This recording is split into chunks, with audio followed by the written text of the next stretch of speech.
Today's men are much more serious about choosing a suit or a car than they are about choosing a wife. As a result, more and more marriages end in divorce, and their children grow up to be unhappy people. I don't know where I read that expression, but it is very true. The reason for divorce these days is cheating on one of the spouses in most cases. And if men's adultery is condemned by everybody, especially with women, then women's adultery is often justified by the same women who drive a woman to adultery. Justifications abound. Husband a tyrant, he does not see me as a woman, not loving, not satisfied in an intimate sense, and so on. When a woman commits adultery, her brain usually shuts down. She doesn't think about the consequences and lives only by her feelings and emotions. In my opinion, a woman's cheating is much scarier than a man's cheating. An unfaithful woman destroys her whole family, her children, her husband, her parents, and above all her own soul. All betrayals have one thing in common: sooner or later they will be found out about them. And most treason ends the same way. Very seldom it is possible to build something new on the grief of abandoned loved ones. It is almost impossible to build on happiness. And then, after a while, the second stage of infidelity begins, an attempt to return to the family. I love only you, I was a fool, I can't do without you and the children, and so on. The ending is different. Some accept the prodigal wife, some don't. But regardless of the ending, there will never be happiness in such a family. I married the girl I loved when I was 20 years old. She was my age, and the family life that was to come seemed clear and unclouded to me. Our love affair was developing, following all the canons of the genre. We met at a friend's birthday party, dated for almost a year, and then got married. She was the first woman I ever fell in love with. When my parents expressed doubts about getting married, I said I would pack my bags and just go to her. Anyway, we got married. A year later a son was born, and 3 years later a daughter. Olga, my wife's name, I really loved. Over the years the feeling grew stronger and stronger. I had no reason to suspect her of cheating because she never gave any reason. I trusted her completely, not humiliated by jealousy like everyone else. We quarreled sometimes, but the quarrels did not turn into swearing. We quickly found common ground and made peace. We lived like that for 17 years, and then everything changed for the worse. Olga suddenly became irritable, started scandals, and on an empty place, she abruptly changed her image and turned into a brunette, knowing very well that I never liked this type of women. She got new clothes and perfume. My wife began to regularly stay late at work, explaining it with far-fetched reasons. Our intimate life came to a grinding halt. Such changes in family life could not just happen. I started to think about it and came to the conclusion that it all started after the reunion. So something had happened at that reunion that had changed my wife so much. I knew some of her classmates and decided to ask them carefully about that reunion. From them I learned many interesting things about my wife. It turns out that at school Olga was in love with a classmate of hers, Sasha. He was quite handsome and was very popular with his classmates. After school, life divorced them. He left for another city to study. There he married the daughter of a factory director, had a child. Olga grieved, and then she married me. So they'd existed in parallel, in different cities, until Sasha was transferred to our city, and they crossed paths at that unfortunate reunion. They met, and an old love flared up. In general, a fairly banal situation that occurs very often. They slept together that night and could not stop. Olga was looking for any reason to be with her lover. She invented such excuses that any secret agent would have invited. I already knew the name and address of Olga's lover. It was a small matter to cover the lovers on the hot stuff and close the subject. I must say that I felt very shitty. My love for Olga was becoming mixed with a sense of squeamishness, the knowledge that my wife was being used. The other man left me no prospect for a further life together with her. But still, before making a final decision on the fate of our family, I decided to first talk with his wife. I asked her directly about the lover. In response, she started me a huge scandal with hysterics, accusing me of all the sins, and most importantly of his broken life.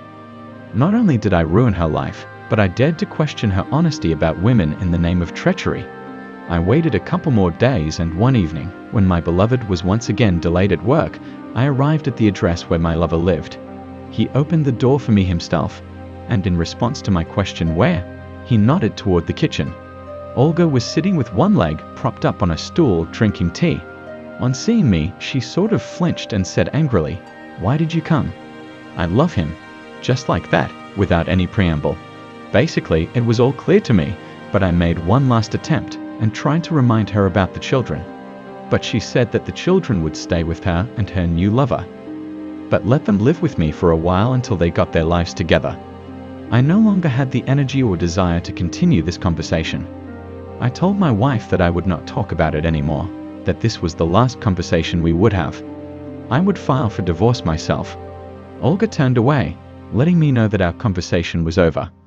I silently left the apartment, climbed down the stairs, opened the door of the staircase and went outside. It was raining outside. I lifted my collar and walked along the wet houses. I remember that evening well, the last night when I was still married to Olga. Both my heart and soul ached. Maybe I should not have given up. Maybe I should have fought for my wife, tried to win her back. But something told me that it was all in vain. She would never come back. Her empty, indifferent eyes, those of a stranger, were standing in front of me again.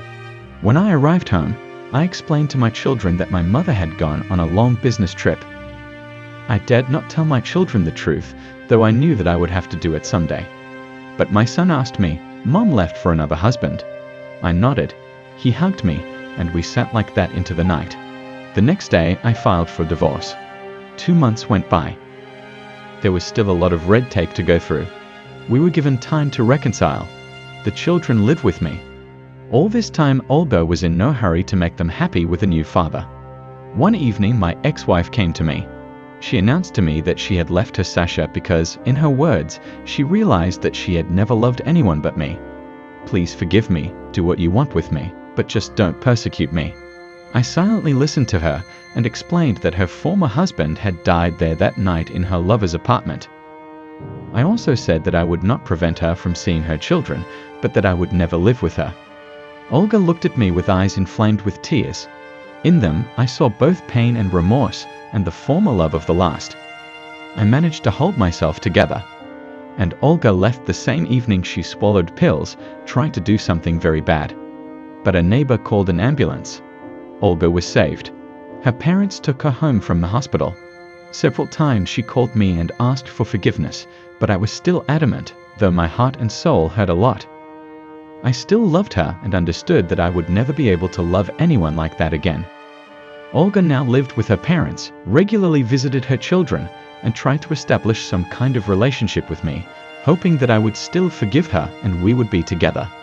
But I will never be able to forgive such things. That is the story of the hero of our story. Write your opinion in the comments, and don't forget to subscribe and like it. There are a lot of wonderful stories ahead of you. Well, as always, I wish you a good mood. And all the best to you. Thank you for watching. The first story, my husband is dating his mistress, had no idea that I was watching them. I was waiting for my husband from work, and he was running late. He promised to be on time because today was our big day. It was exactly 4 years ago that we met. I remember we met as if by chance. I remember, and it still makes me laugh. We ran into each other at the door.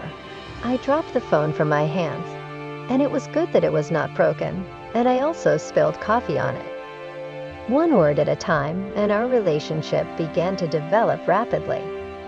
And now I had cooked dinner, lit candles, dressed up, and remembered to wear beautiful lingerie. And he's still not here. I tried calling, but my husband didn't pick up. I can't imagine how he could be late at work today. I can't believe he forgot what day it was. Yes, I didn't tell him about dinner. But in years past, my husband always remembered our date. We used to spend that evening in a romantic setting, and he always came with flowers. More time passed, my husband did not pick up the phone, and I uncorked a bottle of wine and was finishing my second glass. The phone rang, an unfamiliar number came up. I answered the phone. I heard a calm male voice, which was unfamiliar to me. "Good evening, Mrs. Natalia. My name is John, and you don't know me. But I know your husband, and I can show you where he is now." Are you interested? Yes, I was very interested. And there were many questions in my mind at once. Who is this man? How does he know me? What does he have to do with my husband?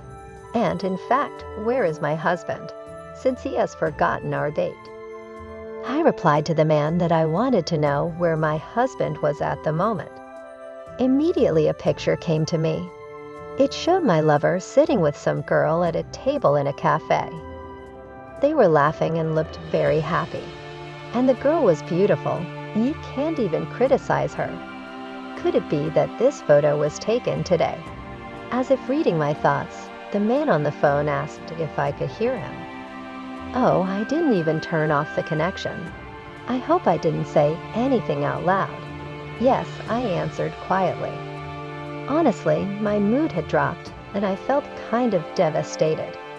But I still hoped that it was all some kind of prank, a misunderstanding, or such a joke. Then, Natalia, I suggest we meet and take a look at this couple from the outside, so that all your doubts are put to rest. We continued our conversation, John saying that the picture was of his wife. He began to suspect her of cheating long ago, so he began to follow her and found out that she was secretly dating a man. John must have been a detective at heart or a nerve tickler. Otherwise, I can't explain his behavior, but he followed her lover and then came on to me. John's suggestion was simple. Get back at the unfaithful spouse, take them by surprise, and look them in the eye. I was confused at the same time, but in my heart, I really wanted to hurt my husband. After all, how could he do this to me? I quickly got ready and drove to the cafe where Jonah was waiting for me, where our couple in love were sitting. I saw everything with my own eyes.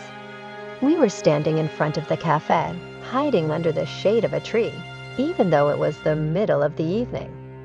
And they were across the street. They were having so much fun, a smile on their faces. They were always touching each other. My husband touched her hand, then he put his arm around her. Then this girl squeezed his fingers, just like teenagers. I wanted to pick up a rock and throw it at them to wipe out their happy, satisfied faces. But John told me not to be so hot, because he took care of everything. Speaking of John, such a handsome guy, tall, stout, and polite. I couldn't help but wonder what his wife saw in my husband. He's shorter and kind of chubby. Suddenly his hands, which were always touching hers, seemed so greasy, lustful, and disgusting to me. It made me cringe. John noticed this and apparently thought I was chilly. He walked quickly to a car that was parked nearby. He opened it and brought out 2 cups of coffee. I felt grateful to him, not just for the coffee, but for his attention and support. I can't even imagine how I would have coped alone if I had suddenly found out that my husband, my faithful and beloved husband, was cheating on me. John and I stood in silence and watched as a couple of lovers ate something there. By the way, I never asked John how we were going to get back at them. Just about to do it, and our unfaithful asked for the bill and paid my husband. What a bastard! No, well, not that I was against it when a man pays, but that money was from our family budget. I suddenly thought, and when I went to a cafe with him like this, and had dinner, and I didn't remember. The couple caught a cab and drove off. John and I got in his car and followed. We drove up to a hotel on the edge of town. Our unfaithful men got out in their arms and went inside the building. I spoke first, and then what? Are we going to wait for them to finish their business? I didn't even want to think about which ones. John looked at me intently, as if he'd woken up. Apparently, he had been immersed in his own thoughts the whole time, and so was I, he smiled. No, an acquaintance works here. He'll let us know what room they rented. Then he added, "Are you ready?" I nodded uncertainly, but in my heart, I didn't even know if I was ready or not. It was like this to catch my husband off guard. We got out of the car, made our way to the hotel entrance, and went in. At the front desk, some guy on staff whispered something in John's ear. He came up to me and said confidently, "Let's go." Where did he get such focus and willingness? Apparently, he had been planning this moment for a reason. He and I approached the room of the unfaithful. I could hear the noise and shouts through the door. I suddenly felt myself blushing. I wanted to run away, not to go into their room, and not to see what was happening there. But John winked at me and knocked on the door. The noise did not stop. On the contrary, I heard, as if from afar and muffled, my husband's voice. The girl obeyed him, walked over, and opened the door. She was wearing a hotel robe that barely covered her body. John's unfaithful woman backed up and suddenly grabbed her stomach, then started to cover her butt with her other hand and retreated into the back of the room. We went in. She began to bang on the door of the bathroom and also the bathroom. The door gave way and swung wide open. I saw my husband sitting on the toilet. He was groaning, holding his stomach, and making loud noises. My mouth dropped open in bewilderment. This was not what I had come to see. The girl ran up to her husband, ignoring his tummy problem and us too, and started shoving him off the toilet. And he clung to it with both hands and wouldn't give in. They fought and didn't seem to notice us, as if they were absorbed in only one thing, to take the place they wanted. I couldn't watch this scene anymore. I was disgusted, and the whole thing looked like a staged tragicomedy. Even my husband didn't seem to notice me. I turned and ran out of the room. John followed behind me. I ran down the hotel corridor, tears choking me, and I felt like I wouldn't be able to hold them back. John caught up with me, stopped me, grabbed my arm, and held me tightly to him. He said, "I'm sorry, apparently the cafe miscalculated the dose of laxatives." And I did not think it would look like this. I suddenly felt very funny. He smiled back too. We stood alone in the corridor. I sobbed and laughed out loud, and he stroked my head and held me close to him. It was very comforting. Second story. My gift to my boyfriend helped me realize that he was cheating on me. I am 29 years old. Almost 2 months ago, ended a relationship that lasted a year and a half, which did not lead to anything, was boring, and apparently just not destiny. I decided in a social networking search group to post an anonymous post that said I was looking for a man, my age and his, a man ready for a family life. This post was liked by about 200 people. Oddly enough, almost all were, as I wanted, from 29 years old. After looking through the profiles of all 200 people, I chose one. Not my type outwardly, but he had such beautiful gray blue eyes and dimples when smiling. You couldn't pass that up.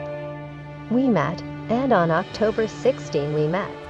And we never parted again. He took me to work, met me from work. We cooked together, drank wine, and I can say for myself that I was happy. But when you meet a man, you always wonder what he had before you, and whether he is still in the past. Asked directly, the answer was that everything is in the past. Now there is me, and he is with me. His ex-girlfriend cheated on him with his friend, and they broke up. The feeling that somewhere I am being cheated on, I don't go away. One day, walking around the store, I saw men's socks. They were very funny green, and they had crocodiles on them. I decided to buy them, abruptly and spontaneously. There was a voice inside me that said, "Buy these particular socks." I did, and I bought them, and I gave them to him. At the end of the month, it was my mom's anniversary. To my offer to go with him, he didn't say anything against it. He just said he was already getting off work from vacation, and he couldn't make it. All in all, it was a nice relationship, with falling asleep in a very strong, manly embrace. But the fairy tale was not eternal. On November 6th, after leaving me at lunch for a session, he disappeared. He did not pick up the phone, did not respond to messages. And I saw that he was liking his ex-girlfriend, and she was being added to his friends. Texting her something was a stupid idea, but I decided to do it. After texting her why she was doing it, telling her that this man is with me, the answer was that he is with her. And he is always with her. And when he didn't pick up the phone, he was with her. He left her for me in the morning, and after school he was with her. That's where those green socks he was wearing when he left me came in handy. When I asked her what kind of socks he was wearing, as stupid as that sounds, she told me the green ones with the Crocs. After dropping him a screenshot of our correspondence with her, he called me in the evening, asking me to calm down, that it was all a lie. Coming home after work, I called him. He picked up the phone by accident and didn't know I was hearing their conversation. He was with his ex. She was yelling at him for being with me when he told her we weren't in touch anymore. To which she replied, "Now you and I are even. You cheated on me, and here I am." It turned out that I was just a way of revenge in that situation. And now they've gotten back at each other, and they're probably together. And I sat in shock at this situation, but it's good that I found out about it now, and not after some more time. And those socks played their part. Hi. Today I have prepared for you a very interesting story with an unexpected ending. Watch until the end. Happy viewing. There is no such thing as a woman who is faithful to the end. With very few exceptions, every man knows this.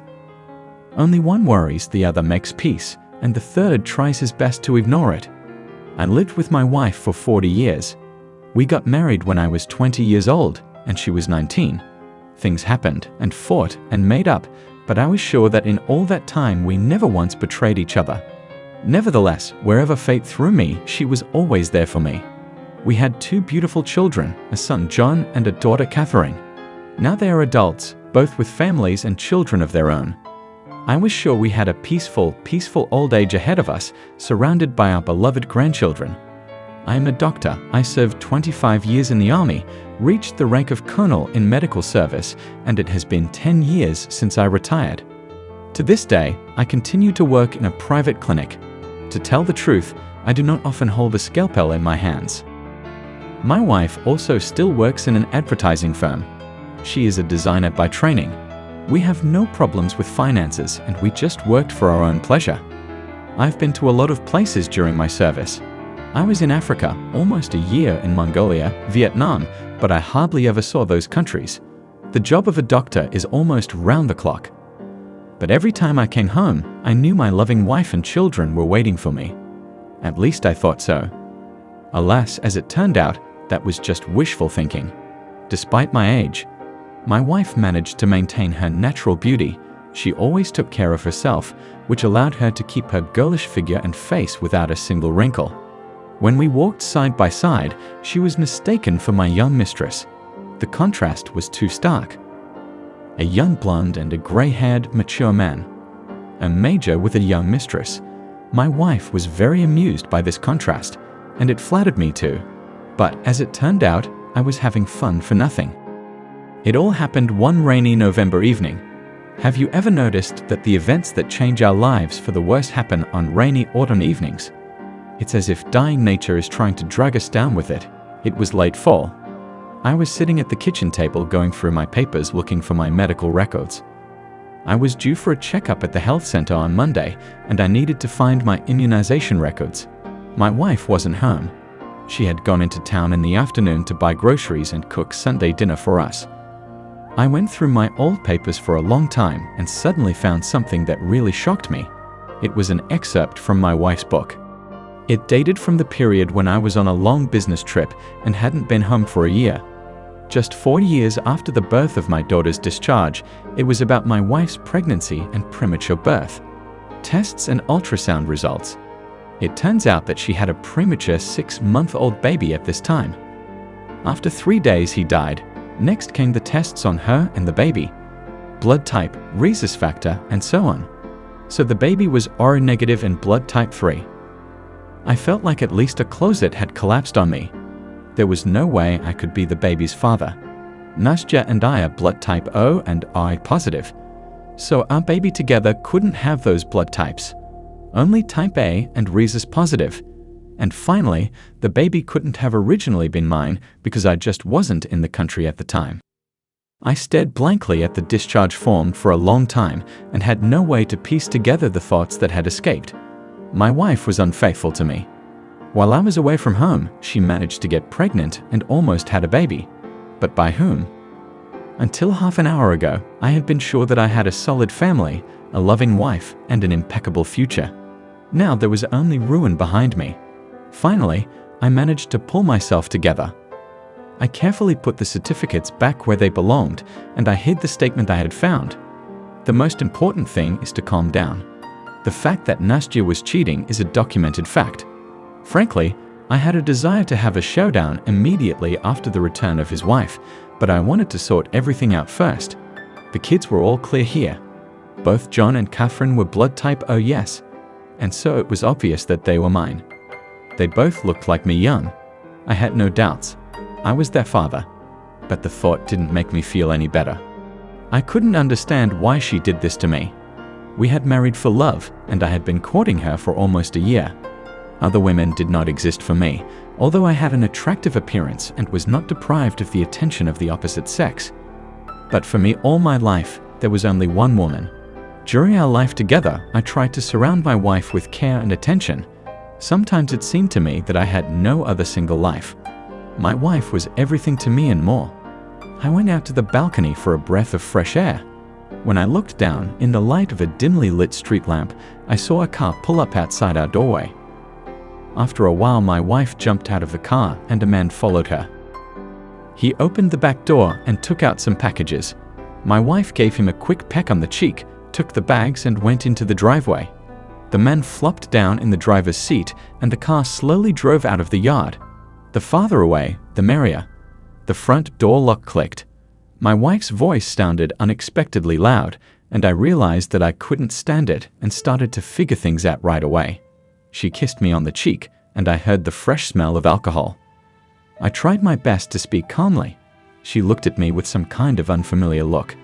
To occupy myself and calm myself, I got up and got a bottle of whiskey out of the cabinet. My wife looked at me frightened. It took a great effort to keep my composure and not turn to shouting. I poured myself a whiskey and said, "Sit down, I have some questions for you."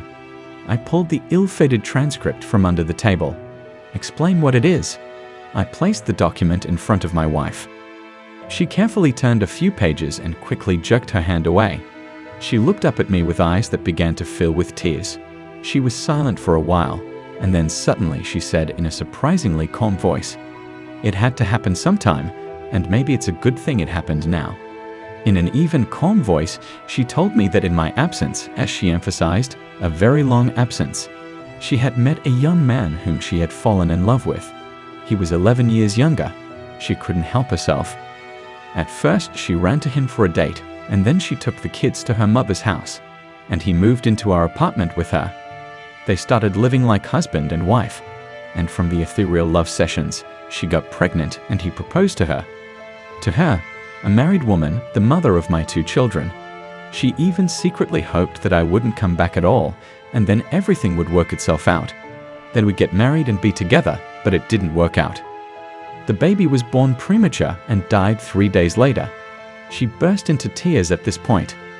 My understanding was that she did not care about the remaining children. After the baby died, the relationship between them cooled, and she said they became estranged from each other.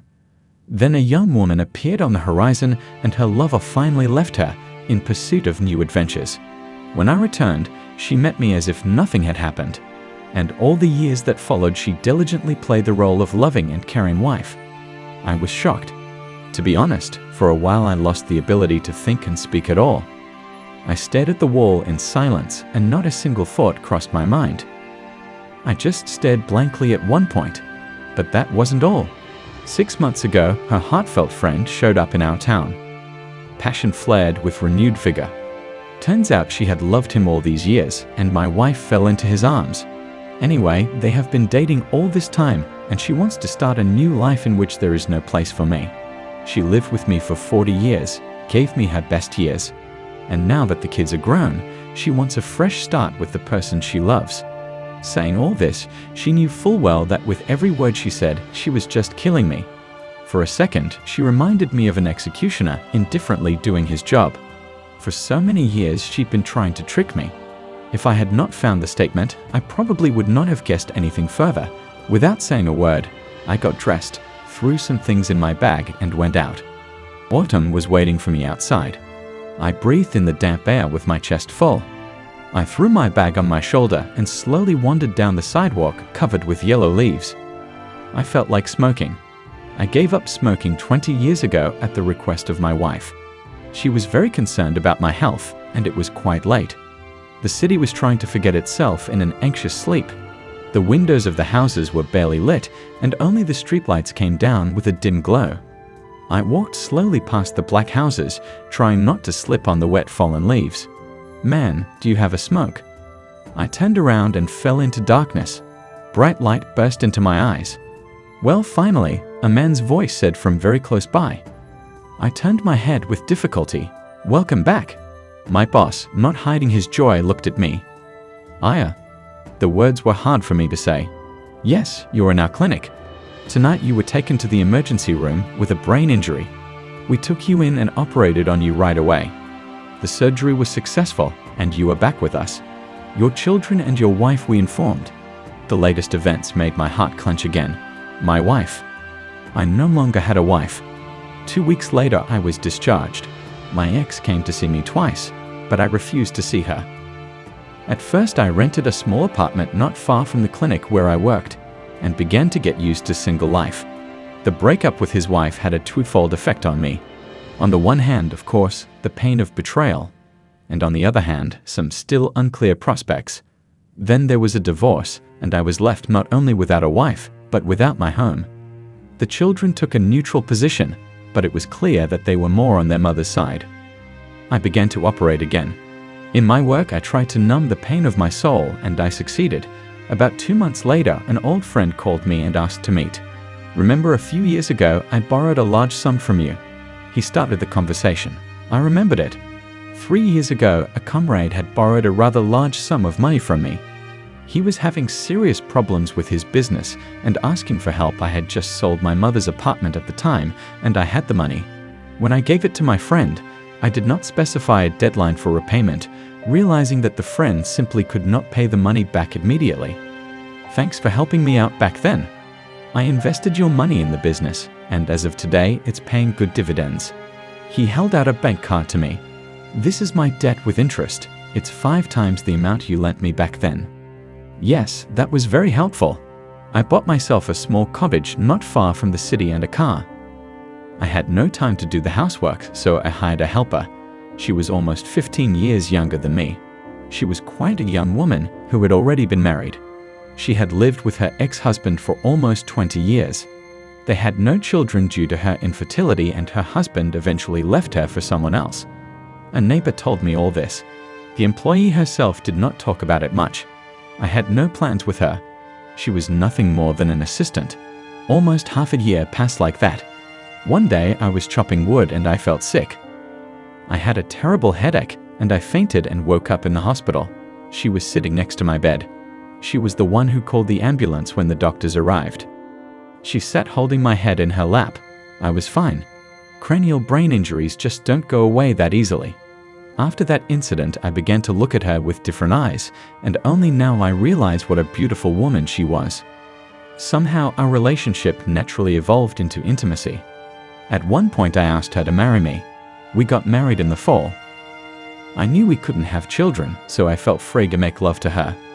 About 3 months after the wedding, she started feeling bad, vomiting, headaches. I immediately took her to my clinic. Imagine my surprise when I found out that she had been pregnant for almost 2 months. That's when I realized one truth: if fate closes one door in front of us, it immediately opens another. Anyway, life was getting better. And then one day, just before New Year's, my ex-wife called me. "We need to meet," she said in a pitifully pleading voice. "I made a reservation at a restaurant. She sat across from me, her whole expression of humility and remorse. "Forgive me, there hasn't been a day that I haven't thought of you." Her eyes began to fill with tears. "I made a terrible mistake. I betrayed you. Our family, our children." She kept talking, and I stared silently at my once madly beloved woman. The woman I would not hesitate to give my life for.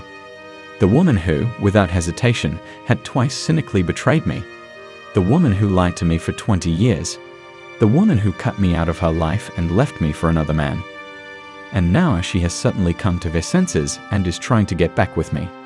My ex kept saying that her time without me had made her realize how much she loved me, that she understood only now that I was the only real man in her life. I looked at her brightly painted lipstick and the mouth that awaited my ears with such sweet words and imagined her kissing and caressing her lover with it. Did she really think I would believe her words, that she was confused, that she didn't know what she wanted? That this woman who cheated on me, had a child with her lover, left me and spent her free time with another man and never thought of me. She came back because, it turns out, she only loved me. In her own time, she found an excuse for her meanness and did not hesitate to leave me. She had had her fill of sensual pleasures with her lover, having been in his bed more than once, and she had coldly planned the moment to give me one last fatal blow. And now she was here to offer me the only precious thing she had left, but had already taken advantage of her lover. She realized he only wanted her for fun and as long as she had the money. When she realized this, she came to me, hoping to try to get back what she had lost. God, do I seem so stupid to her, ready to believe all her lies? I listened in silence to her remorse-filled monologue. I had nothing to say to her, you know. I didn't revel in her humiliation or gloat. I even felt kind of human for her. It's a shame, after all, 40 years together. But it was time for our meeting to mend. And at that moment my phone rang. My girlfriend called me and asked where to come and get me. As I came out of the restaurant, I turned around. My ex-girlfriend was standing with her hands pressed to her chest, looking at me through the festively decorated shop window. Around me, people were bustling and hurrying somewhere. Life went on. I got in my car and turned the ignition key. The engine was sticking out smoothly and serenely. I turned left and a few seconds later joined the stream of cars which were always rushing around. So that's the story. Subscribe to the channel and click on the bell so you don't miss new stories. Hello. Today you will find 2 incredible stories about cheating with bosses. Watch to the end, they will be the most interesting. Happy viewing. First story, I sleep with married women. I never had any problems with the opposite sex. Girls have always paid more attention to me. I take care of myself. Nature gave me a pleasant appearance. I am not stupid and witty. I earn good money. For many women, an excellent candidate for a husband, as they constantly tell me openly. But to create a family with any of them, I am not interested. I have one weakness. I prefer to sleep with married women. I can also sleep with girls who have been dating their boyfriends for a long time, especially if they are getting ready to get married soon, but married ones are still better. My first experience with a married woman was 5 years ago when I slept with a co-worker's wife right at a corporate party. And I really liked it, the feeling of forbidden fruit, extreme, and wild release of adrenaline. The fact that someone else's woman chose you over her husband is very pleasing to the ego and raises self-esteem. And I decided to do it again, to see if sex with a married woman is always so awesome, or if I just happened to find an insatiable, ravenous lady who wasn't getting the attention she deserved from her husband. Since the company I worked for was big, and I was about to quit soon, out of sporting interests, I decided to carefully seduce a couple of women who definitely had husbands or long-term serious relationships. And it worked out great for me. The hunting process is very arousing and exciting. The victims of the hunt are also thrilled to be hunted, even though they try to pretend that they are against and that they are different. I loved walking the edge, playing spies, and living in an atmosphere of half a hint. And the fact that I was more desirable than their husbands, that they were willing to risk a lot to have sex with me, was indescribably thrilling. It was an unforgettable experience. After my first 2 victories, I decided to raise the bar and sleep with the wife of my immediate superior. Just a week of hints, winks, and light flirting, and she was already at my house. In bed, I did whatever I wanted with her. I even wanted to find a limit to what she would not let me do to her. But there was no limit. What I liked most was not the sex itself, orphogenic, no doubt, but the realization that I had the wife of my arrogant boss who considers himself more successful than me, but whose wife thinks otherwise. When I called her a cab, she confessed that it was the best sex of her life, and that she planned to do it again. And we did it again, more than once. There were many experiments in bed. The more I insulted and humiliated her, the more she liked it. Maybe she had her own score with the husband, maybe she just liked hard sex, or maybe all women secretly dream of being treated that way. I can't say for sure. But it was the same with the women I then had hard sex with. Perhaps shy, sweet romance modern women are bored, and they want at least once in their life to give themselves completely to a real man. Mine office romance with the wife of my boss lasted 4 months, after which we broke up. She found out that I was sleeping with another colleague of ours, started a scandal and demanded that I break up with her. Yeah, right, going on the orders of who knows who and why. I do not smiled, and I left her. What did she do? She didn't do anything.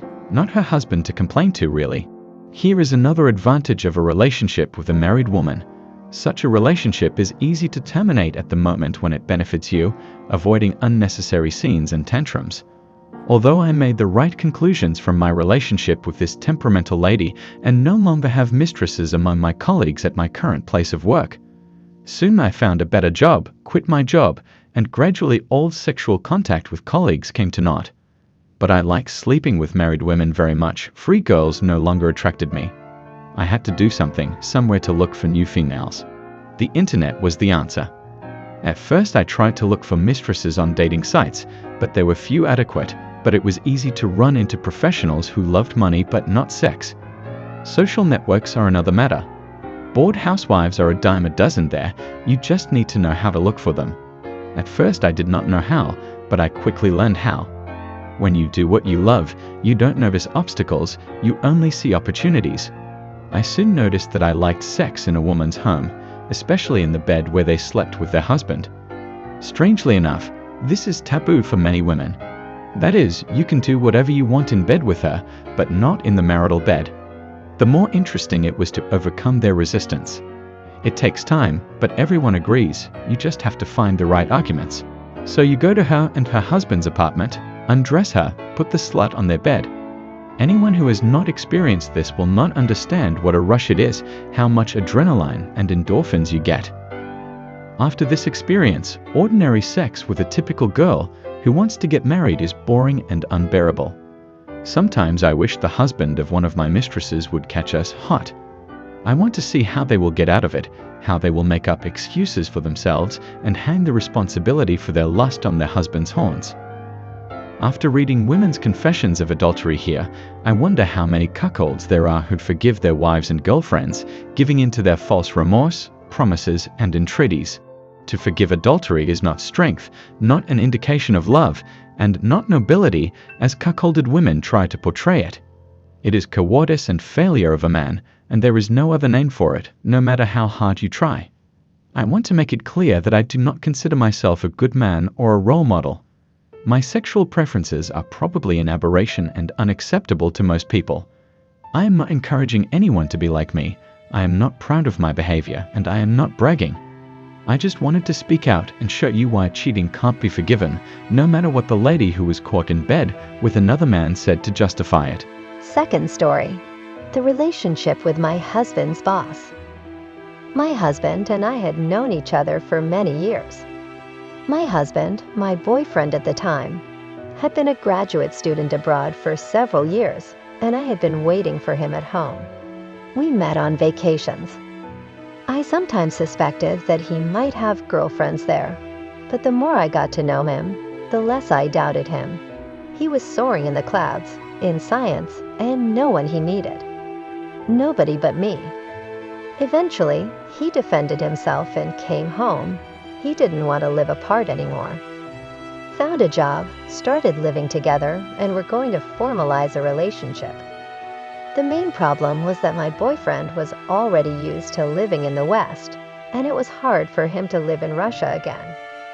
In addition, he wanted to do science, as he was used to. and in our country it is now difficult. So he began to look for work abroad, in science, in his field. I was not particularly happy about this. I had a good job at home myself and my parents, and I had nothing to do abroad, and I am very weak in languages. After a while he came home happy, because some famous professor was ready to take him on an internship. This professor is Russian himself, but he has lived in another country since his youth, has made a career there, and he is almost the best in the world in his field. I did not like this story at first, but my beloved was delighted with the honor bestowed upon him. He said that fate was giving him a chance to work with a big man and start his career, and that he should not miss this chance. With a heavy heart, I agreed to go to another country because I did not want to deprive my future husband of this chance. I knew that if he didn't go because of me, he would always regret that opportunity, and he would never forgive me. We got married quickly, so I could get my spouse visa. We were going to the registry office anyway, but now we were too hasty. The wedding was crushed, but happy. Soon we got our visas, I quit my job, and we left. I liked the new country, although there was a slight culture shock. But what I did not like was my husband's new boss. He irritated me back in Russia, when my husband barked out all the ears with his genius and achievements, listing them day and night. The reality for me turned out to be even worse. A handsome, pampered, narcissistic autocrat, arrogant and self-righteous. He was also a womanizer. He immediately made it clear that everyone around us is mediocre, and only by listening to him can we succeed. Moreover, he said that their scientific direction unpromising, that my husband is a knave uneducated, once chose this theme and came, but that there is no way he will put my husband on his feet, and me to attach if we listen to him. I was in complete shock, and my husband, on the contrary, was absolutely delighted with his idol and said that I was unfair to our benefactor. I have to hand it to him. This man spent a lot of time and effort on us. As he claimed, he brought us to this country, so he was responsible for our present and future. He rented us a place to live, picked us up at the airport, gave my husband a very good salary, and helped with many other things. But it annoyed me that he was always sticking his nose into our affairs, telling us what to buy, what to eat, etc.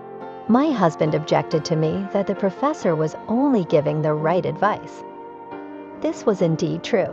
His advice was optimal. When we listened, everything turned out okay. When we neglected, we corrected our own mistakes later. And he was right. But I was annoyed by his eternal correctness and righteousness. My husband was away at work for days and nights. His work did not click, and all the time his boss was commenting on his failures, very politely, but in a very offensive manner. And the husband endured, worried, and tried to make amends. When the professor started waking my husband up at night and early in the morning to give him more instructions, I just hated the man.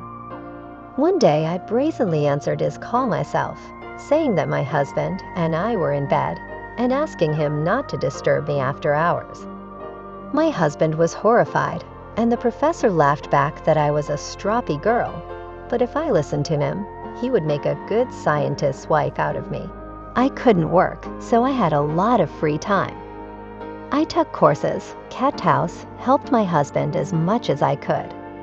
And then my husband set me up to help the professor's wife with the household. They have a small child, and she did not cope well, and with such a finicky husband. I was generally struck by this woman. She loves her husband very much, gave him her whole life, as I did hers, I thought at the time. And the professor outwardly treats his wife neglectfully, demanding, shouting. I felt sorry for her. Besides, the whole town knew that the professor was sleeping with her friends. How could she stand it? At first I was very uncomfortable being in their house. I changed my mind when the professor's wife and child got seriously ill with the flu. I was amazed at the care this dryer surrounded them with, the best medicine, the best doctors, the best care. A year later, I knew a lot more about the professor and his family. I still disliked him, but I became interested in him as a person.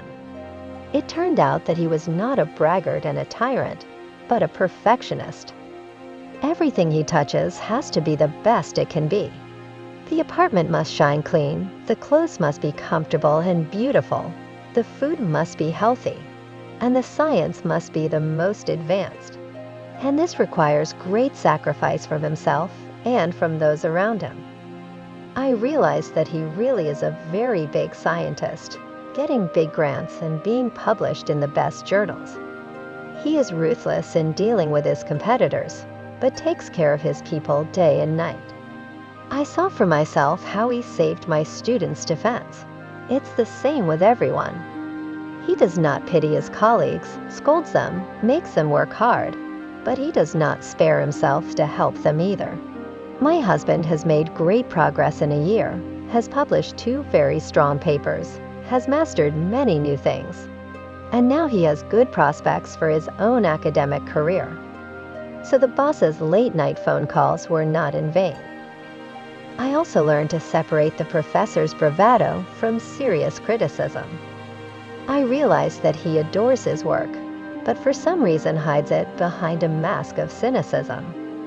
In fact, he is a very kind, responsible, responsive, and very talented person. Behind the facade of a boorish and brash boss, I discerned the cranky, insecure boy that he once was in reality. One day, the professor told me about his youth, about an unhappy love affair that had almost crippled his life and career. And I realized that cynicism and disdain for women was the protective reaction of a thin, and in its own way, unhappy man. And I fell in love. Others noticed it before I did. His wife once joked that I would be the next concubine, and I joked back, but I felt uncomfortable. He sensed something, too, and began openly courting me, perhaps to throw off suspicion. One day, he joked in front of everyone that it was time for him to exchange his old cow for a young one. My husband did not take these advances seriously because he could not think that his idol and his wife could cheat on him. He willingly joked about it, but I was not in the mood for jokes. I restrained myself as best I could, but I was not long enough. In September, the professor sent my husband on a month-long business trip to the United States. My husband left, and I stayed behind. The professor started taking me to restaurants and outings every night. He joked that he had summoned me to this country in addition to my husband, and while my husband was away, he had to replace him. 2 weeks later, he gave me a beautiful, expensive ring, and the same night we became lovers. If it weren't for the meanness to our other halves, it would have been a real wedding night. It was the first time I truly opened up as a woman, bodily and spiritually. With him, I learned a lot that I hadn't known all my life. Of course, I feel remorse. I still love my husband, but the professor is an improved version of him. Everything is the same, only better. My husband now seems like a demo version of my lover. My husband is kind, smart, goal-oriented, talented, handsome, athletic, sweet. I loved him for that. And the professor has all the same qualities, but he is even more generous, intelligent, talented, successful, handsome, and sexy. Could I not fall in love?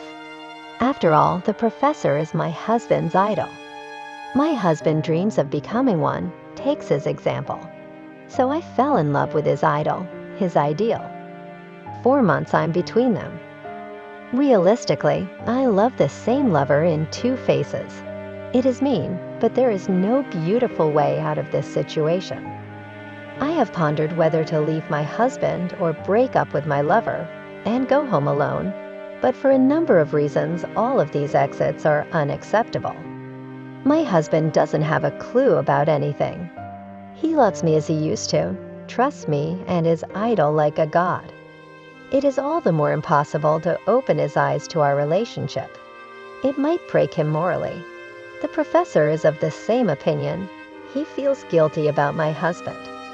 He is afraid that his protege will not bear the truth, and he insists that we keep our relationship a secret.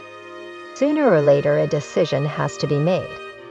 I had planned to wait until the summer when my husband's contract was up and decide how we were going to live our lives as circumstances dictated. But things turned out differently. My husband and I are now on vacation in Russia, and I realized that I was pregnant.